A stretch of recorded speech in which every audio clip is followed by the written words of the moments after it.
The mistake wasn't entering the settlement. The mistake was assuming it was empty. From a distance, the buildings looked abandoned, weathered structures resting quietly against a flat horizon. No smoke rose from chimneys. No lights shone through windows.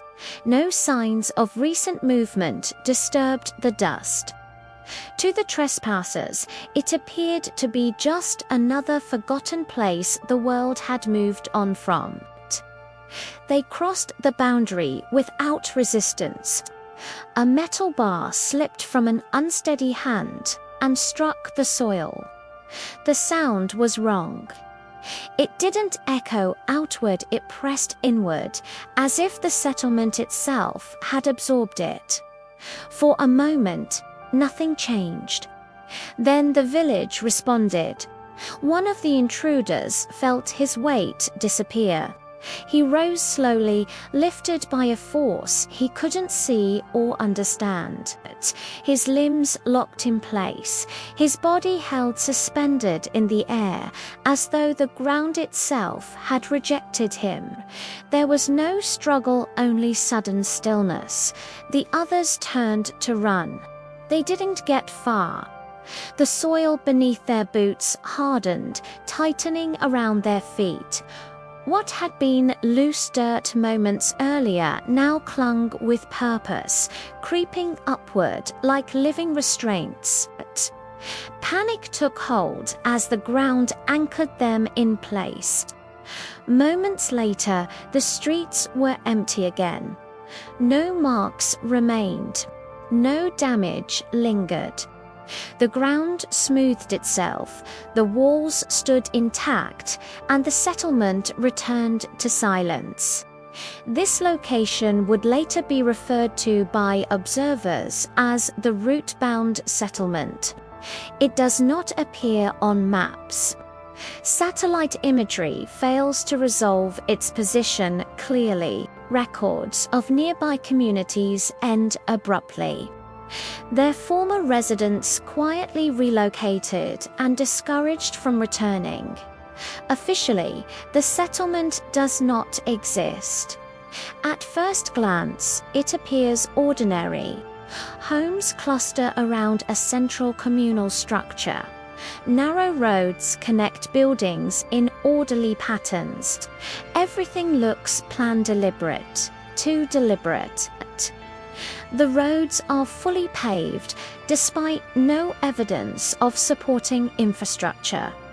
The buildings are larger than necessary, their construction methods unfamiliar. Electricity flows continuously, though no lines or substations exist. Water runs clean and steady, without pipes, wells, or reservoirs.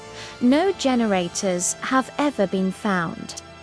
The explanation lies beneath the ground. Every structure in the Rootbound Settlement is formed from living material interwoven strands that resemble roots, fibers, or veins. These strands extend deep underground, branching outward until every building, road, and foundation is linked. It is not a collection of structures, it is a single organism. Damage to any part of the settlement triggers an immediate response. Cracks close, breaks knit together. Entire sections rebuild themselves without outside input. In some cases, new structures rise from the soil fully formed, as though grown rather than constructed. The settlement does not age, it adapts. Researchers studying the site believe the Rootbound Settlement functions as a massive biological system capable of manipulating matter to resemble human architecture. The buildings are not shelter, they are imitation, a mask designed to invite habitation, and once something enters, nothing is wasted. Organic refuse never accumulates. Nothing rots, nothing decays. Anything discarded food scraps, plant matter, biological remnants absorbed into the underground network and broken down without odor or residue. The settlement feeds quietly. When nourishment is limited, portions of the settlement deteriorate, walls thin, structures weaken. Entire buildings slowly collapse inward and dissolve back into the soil. When nourishment increases, growth follows. New rooms emerge, roads extend. Existing structures subtly improve stronger surfaces, smoother pathways, more efficient internal layouts. Interference accelerates these changes. Minor disturbances are corrected without response. A displaced stone returns to place. A surface crack seals itself, but repeated or deliberate damage triggers something else entirely. Defense. These mechanisms do not exist until needed. They form in response to threat, merging from walls, floors, and foundations with unsettling precision. They are not random, they are efficient. This behavior has led observers to an unsettling conclusion. The Rootbound Settlement does not merely react, it evaluates. Accidental damage is ignored. Natural erosion is tolerated. Intentional harm is answered. The settlement appears capable of distinguishing purpose or quality that suggests awareness beyond instinct. On several documented occasions, new growths resembling observation devices have appeared along interior walls and external surfaces. These structures shift subtly, tracking movement as personnel pass. They do nothing else. They watch.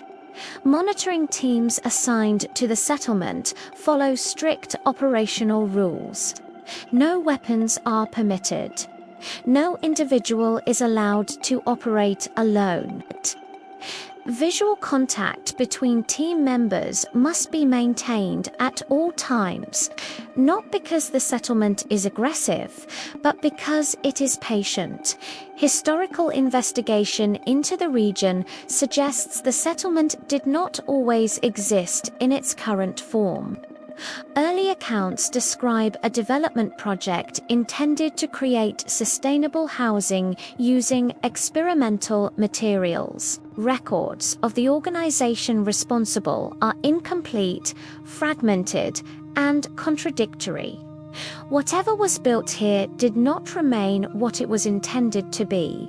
Over time, residents began reporting unusual changes, buildings that repaired themselves, waste that vanished overnight, roads that seemed longer than they remembered. When people left, they did not return. Eventually, there were no residents left to report anything at all. What remains is the settlement. It does not expand beyond its boundaries. It does not pursue. It does not lure. It waits. Personnel assigned to long-term observation report a consistent sensation while inside the settlement an awareness of being monitored, not threatened. Not hunted, observed. Movement patterns are tracked. Schedules are anticipated. Equipment failures occur only when items are no longer useful. Nothing is random.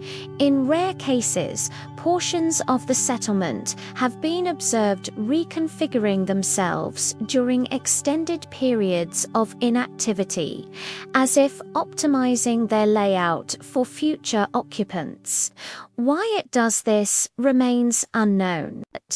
Some researchers believe the settlement is attempting to preserve itself by mimicking humanity. Others argue it is studying human behavior, learning how best to interact or defend. One fact remains consistent. The Rootbound Settlement does not attack without cause. It does not respond emotionally. It does not escalate unnecessarily. But once it decides something no longer belongs, it removes it completely, quietly, efficiently, without leaving a trace. And long after observers leave for the night, the settlement remains awake, listening, adapting, and waiting for the next disturbance.